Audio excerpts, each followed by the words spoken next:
Lovers, beleza? Chegamos na área para você ficar por dentro, né, das principais tendências do mundo da comunicação e do entretenimento. E se liga que hoje a gente traz mais um novo líder criativo por aqui, Chegou a vez dele, Marcos Medeiros, da Crispin Porter Bogusky. E você vai ver também. A youtuber Madu Magalhães, que ensina você a fazer milhares de coisas para decorar a sua casa. Bom, mas agora a gente vai falar de uma história super triste que acabou chocando todo o Brasil, né, gente? Quem não se lembra dele, do cachorro Manchinha, que depois de brutalmente agredido por um segurança em uma das lojas do Carrefour, acabou morrendo. Pois é, mas esse incidente é a prova de que uma marca pode usar um episódio ruim e que foi super criticado nas redes sociais em algo positivo, não só para a sociedade, como também para a marca. Quem conta isso pra gente é Silvana Balbo, do Carrefour.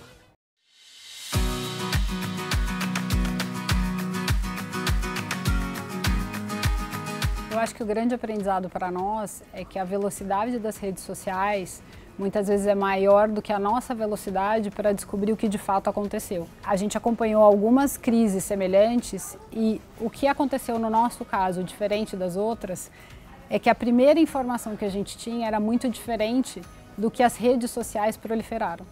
Então, o começo da história foi, não, o cachorro foi atropelado e quando ele foi resgatado, ele morreu lá nas zoonoses, que é um órgão público.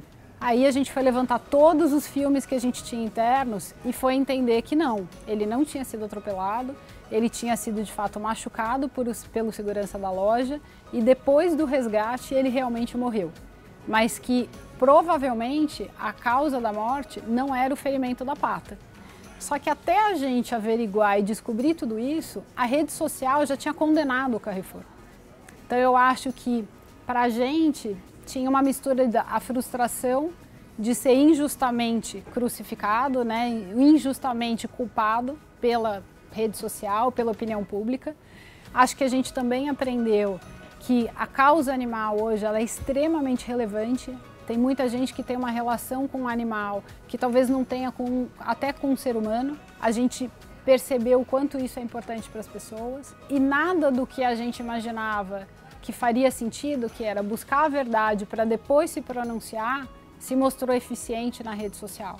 O que as pessoas esperam é, mesmo que você não saiba o que aconteceu, você tem que se manifestar publicamente e pedir desculpas. Passado o caso, eu acho que assim, primeiro, né, a gente sabe que nada vai trazer aquela vida de volta, né, então a gente sente muito por isso. Era um animal que tinha sido acolhido pela nossa loja, ele tinha virado um mascote, então a gente também viveu esse momento de luto.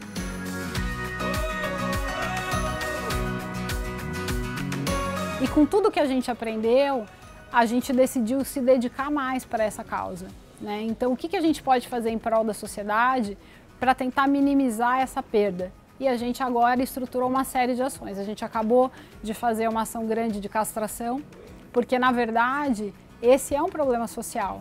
A gente tem um grande volume de cachorros abandonados. Como é que você diminui esse problema? Castrando, porque senão eles continuam se reproduzindo, vão ser muito mais cachorros abandonados. Quais são as outras ações que a gente está fazendo a partir do incidente? Feiras de adoção, uma parceria com uma ONG muito séria, que é a Amparo Animal, porque a gente percebeu que os nossos procedimentos precisavam ser revistos. Quando chega um cachorro abandonado na nossa loja hoje, a loja já sabe que ela precisa ligar para uma ONG para ele ser resgatado da melhor maneira e para não correr o risco de ser enforcado num procedimento infeliz de um órgão público. Então, acho que tem uma série de coisas que a gente foi aprendendo e que hoje vão conseguir entregar para a sociedade um bem maior. Eu acho que no final das contas fica uma coisa boa. Essa é a mancha, né? Ele foi chamado como Manchinha pelas redes sociais. Essa manchinha ajudou a gente a aprender muito e, quem sabe, construir alguma coisa melhor.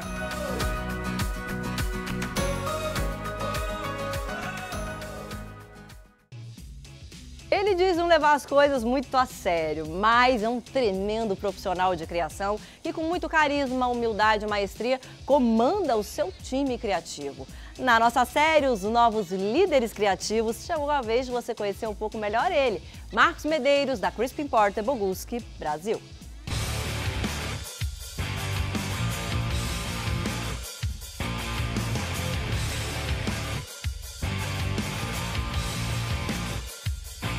liderança criativa, para você tirar o melhor da sua equipe, é você ter exatamente uma equipe multidisciplinar. A gente gosta de respeitar aquilo que nos atraiu no momento que a gente contrata um criativo, né? Ele tem um estilo, ele tem um trabalho, ele tem uma história. E essa história somada a uma história diferente, a outra diferente, a outra diferente. Esses talentos diversificados, eu acho que fazem com que a gente não tenha um estilo, no sentido de não se repetir, né? Eu acho que a criatividade ela depende muito disso, né? Se você pegar outras manifestações artísticas, seja na música, seja sei lá, em artes gráficas, aquele cara que se reinventa, que faz coisas diferentes, ele acaba sendo mais interessante de ser escutado, ou percebido, ou visto, sei lá, de um David Bowie a um Picasso mesmo, que teve várias fases, o próprio Dalí. Você vê as obras renascentistas do Dalí, são incríveis. Eu acho que a grande maioria das agências, você vê o trabalho e você consegue saber quem fez, qual agência que fez. E isso não é um julgamento de se é melhor ou se é pior, só é um jeito que a gente prefere não fazer, a gente prefere fazer desse jeito. Eu acho que a gente tem atraído talentos que reconhecem isso. A surpresa vai vir de um território que eu jamais chegaria, porque não faz parte do meu repertório, mas faz parte desse criativo.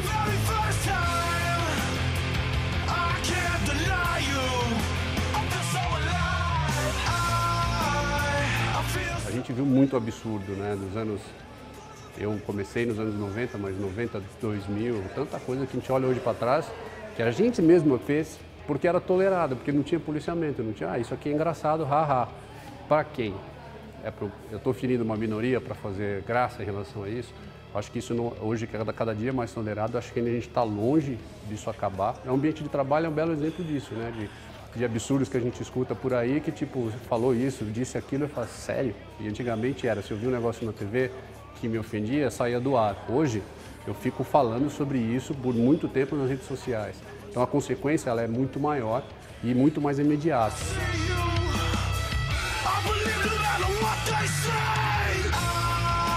Acho que a transformação ela acontece, ela é gigantesca e é para o bem. Acho que é muito legal. E é muito legal essa transformação porque eu não sei o que vai acontecer amanhã. Eu acho que isso é um material riquíssimo para a criatividade.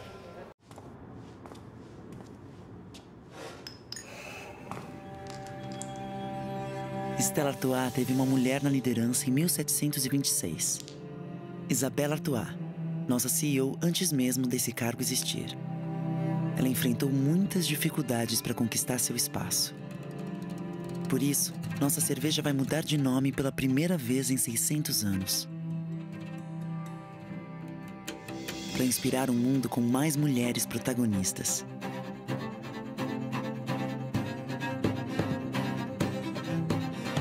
Um mundo com mais Isabelas.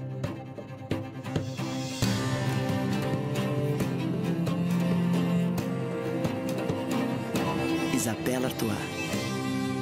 Aprecie com moderação.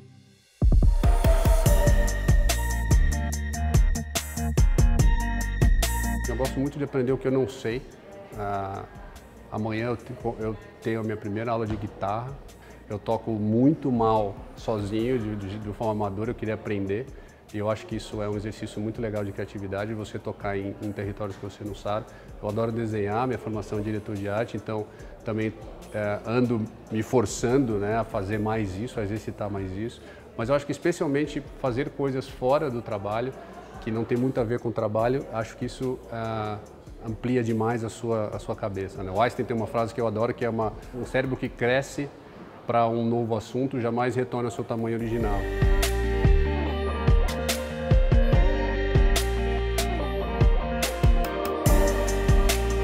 Quando você fala de redes sociais, de Facebook, aí eu acho que os criativos eles tendem a se elogiar demais. Eu sinto isso, assim, posto um trabalho, que legal, que legal, que legal, que legal, que legal. Acho que fica essa história de uma retroalimentação de elogios que eu acho que é nociva. Para mim, se eu pudesse definir um território que me deixa seguro no que eu faço, é não se levar nunca a sério. Eu detesto isso. Eu acho que em todos os segmentos, né? Desde sei lá, do craque de futebol que faz uma festa de arromba. Eu não acho que tem alguém que olha para isso e fala, isso aqui é legal. Eu respeito muito mais aquele que é o que não se leva a sério, sabe? Eu prefiro o Keith Richards, que é um guitarrista que aos 75 anos estuda todo dia guitarra. 4 horas por dia. Ele estuda. A cara não precisava mais disso, mas ele fala, eu estudo. Que vai para o Mississippi aprender blues porque não sabe blues. E vai tocar num boteco e toma esporro do Little Richards porque está tocando errado blues. É legal, uma lição de humildade bacana. Então acho que nas redes sociais às vezes eu vejo pessoas de criação se levando muito a sério, se elogiando demais. E acho que isso faz com que você se ache muito, e acho muito perigoso. Cabeça muito em pé pode tomar pedrada.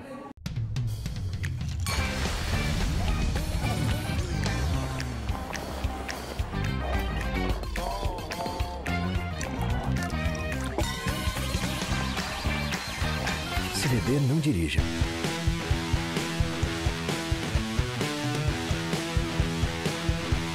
Olhando para a nossa equipe, o que a gente sempre tenta deixar claro para eles é desenvolvam a sua resiliência, desenvolvam o seu poder de não se frustrar, porque acho que é o nosso dia a dia. Ter uma grande ideia já é difícil. Essa grande ideia que passa por todos os processos de aprovações, de dentro da agência, do cliente, quando tem global mais ainda, é um caminho muito duro, muito tortuoso, assim. É um peixinho no oceano, que é a tartaruguinha lá no Itabaia, cara, uma talvez chegue lá. Mas vamos fazer um monte. Mas se você sofrer para cada uma que não chegar, você vai ficar louco, vai mudar de profissão. Então é resiliência, assim, é ter paciência que as coisas vão acontecer e não desistir por uma frustração de uma ideia que não vai para frente.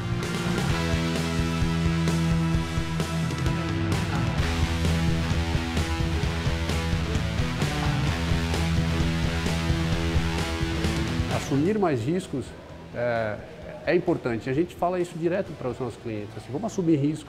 Eu acho que a gente tem que fazer isso também com as nossas vidas, com as carreiras, com as nossas ideias. Ser muito aberto às ideias que são estranhas a nós, né? Hoje mesmo eu vi uma ideia que eu demorei uns 10 minutos para entender. Juro. Eu falei, Lobão, eu vou aprovar para você achar que eu sou moderno. Mas eu não entendi direito. Mas eu acho que por isso mesmo que ela é muito boa. Eu falei, cara, põe de pé. Me explica ela de um jeito mais formatado, que ela envolvia bastante tecnologia.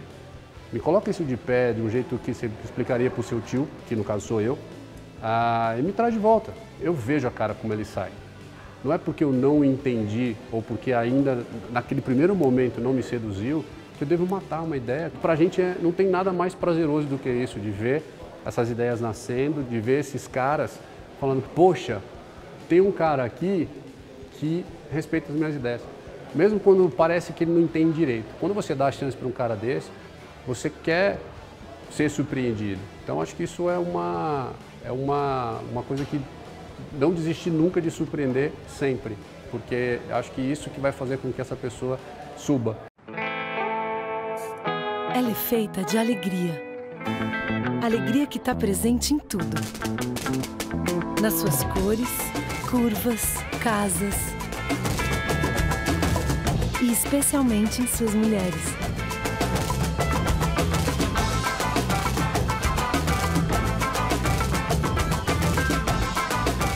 Olinda de viver. L'Occitânia Brasil. Alegria para as mães todos os dias. Reclame vai para um rápido intervalo e a gente volta já já.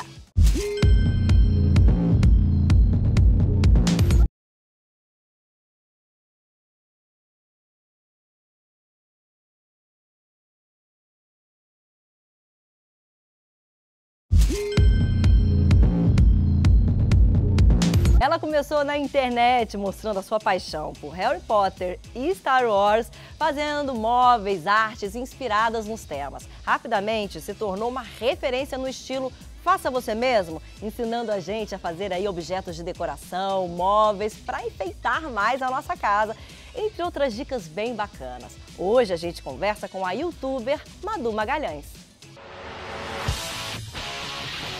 Oh, make me over. I'm all I wanna be. I walk and study in demonology. Hey, so glad you could make it. Yeah, now you really made it. Hey, so glad you could make it. Desde pequena, eu sempre fui meio artista, assim, sempre assistia Arte Ataque, sabe? E tentava fazer tudo com as coisas da minha mãe ficava bem brava comigo. Meus pais perceberam que eu tinha uma coisa mais artística e eles me colocaram numa escola Waldorf, que é uma escola que ela já te incentiva desde pequeno. Ela tem as disciplinas normais e ela tem jardinagem, tricô, marcenaria, crochê, macramê. A cada ano você vai aprendendo um pouquinho de cada habilidade. Comecei a fazer algumas artes, alguns móveis e comecei a vender. Até que acabou batendo nos direitos autorais, porque eu fazia coisas como Harry Potter, Senhor dos Anéis, Mickey. Então eu fiquei num super dilema em algum momento da minha vida aí.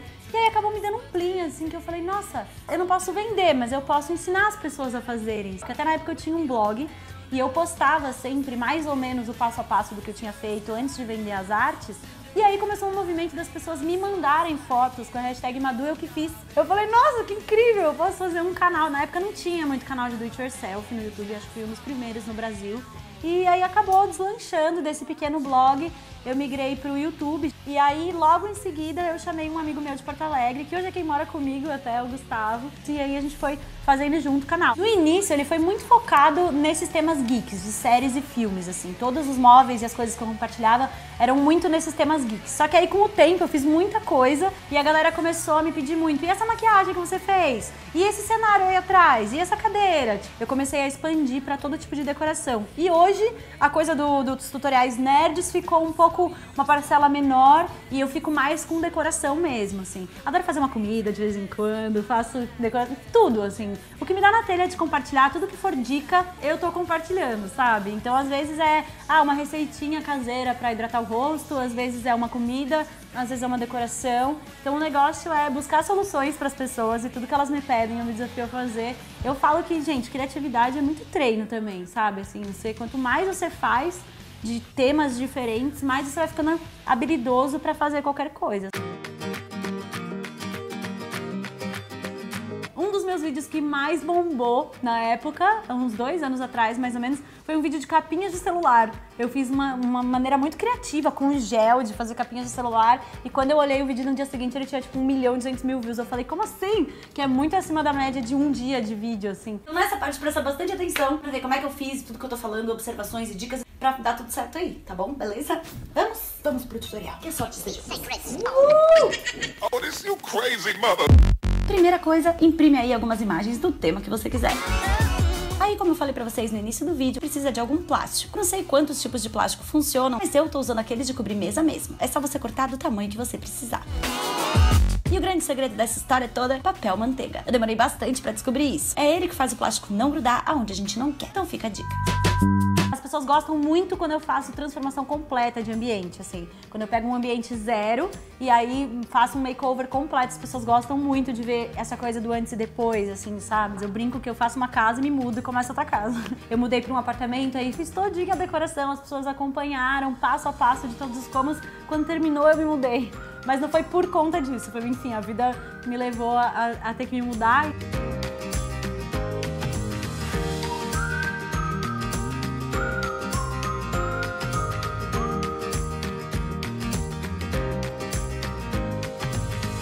No meu processo criativo, eu conto muito com o Pinterest, que é uma rede social, assim, específica de imagens, e tem muita coisa de decoração lá. Eu vou lá e pesquiso referências para conseguir olhar algumas imagens e aí sim catar o que eu tenho em casa. Por isso que nunca fica igual, sabe? Eu acho muito legal a coisa da referência, porque você nunca vai encontrar os materiais iguais, o seu ambiente não é igual, então o resultado vai ser sempre diferente daquilo que você está vendo na imagem. Principalmente para paleta de cores, assim, eu procuro muito inspiração na própria internet. E aí, tendo isso, eu saio pra catar os materiais e não me apego nas referências. Isso é uma dica pra quem quiser, assim, ó, ser mais criativo. Procure referências, se inspire e depois desapega. Porque senão você fica tentando achar aquilo e você não vai achar, entendeu? Então, assim, eu saio pra 25 de março, pra brechó de móveis, pra pegar as peças que eu vou usar pra montar aquele ambiente, bem desapegada já dessa ideia das referências, sabe? Então, é meio que assim, aí eu vou pra rua, que eu encontro, eu vou colocando e vou mudando o estilo no meio do caminho. Eu acho que quanto mais você mantiver a coisa como um processo vivo e não ficar apegado em um resultado final, eu sempre sei de onde eu tô partindo, mas eu nunca sei aonde que eu vou chegar, sabe? Eu sempre falo isso, assim, acho que isso é muito importante.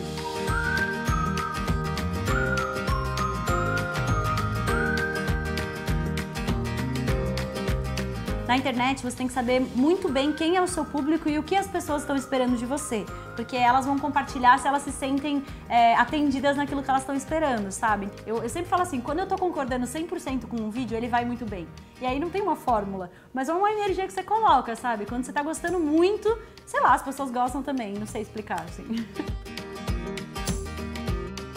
Hoje o meu público em geral, assim, são principalmente pessoas que estão montando o primeiro apartamento, que estão se mudando, estão indo morar junto, ou é sempre alguém que gosta de botar a mão na massa e que quer soluções novas. Mas também tem a galera que gosta só de assistir. Eu já recebi muito feedback de pessoas, muitos comentários falando assim, o que eu gosto dos seus vídeos é que eu assisto, não faço nada, mas saio com a sensação de que se eu precisar fazer, eu aprendi a fazer. Mas hoje, em geral, meu público é entre 25 e 35 anos, 25 e 40 anos, assim. Pra mim, a parte mais legal é quando as pessoas pegam o celular delas e começam a me mostrar o que elas já fizeram na casa delas, inspiradas nas minhas dicas. E isso é um exercício que eu faço muito na hora que eu tô na frente da câmera, lembrar de com quem eu encontrei ontem na padaria, sabe? De lembrar das pessoas que cruzaram o caminho e lembrar que não é com uma câmera que eu tô falando, sabe? Que é com pessoas do outro lado. E se você esquece disso, esse trabalho ele fica muito solitário. Muito mesmo, assim, porque é você gravando na sua casa, tendo suas ideias, editando, fazendo tudo. Esse exercício de lembrar das pessoas que eu encontro, que estão do outro lado, é o que dá sentido pra tudo. Hoje em dia, eu tô abrindo mais uma frente, que é, eu há 3 anos, mais ou menos, eu venho investindo muito no autoconhecimento. E hoje eu tenho uma coluna existencial na Rádio Coca-Cola, já faz 2 anos. Que eu falo muito sobre assuntos existenciais, sobre como treinar sua mente para sair dessa loucura que a gente vive no dia a dia, todas as sensações repetidas que a gente tem em looping, sabe? E tem a coisa que eu sou atriz e tem um desejozinho lá dentro, assim, de repente voltar a atuar, mas hoje eu tento fazer muito exercício de deixar as coisas rolarem. Então, se tiver que ser atriz, vai ser, se não tiver que ser atriz, não vai ser, eu não sei lá.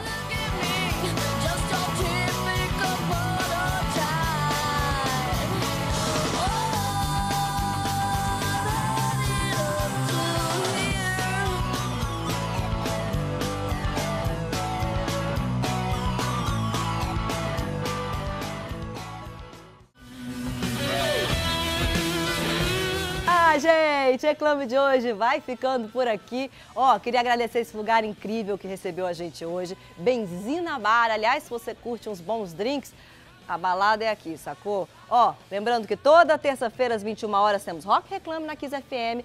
Toda quarta-feira, vídeo inédito no nosso canal do YouTube. E também tem nossas redes sociais, se você quiser ficar por dentro de conteúdo inédito. Então, ó, demorou, segue a gente. Beijo, tchau!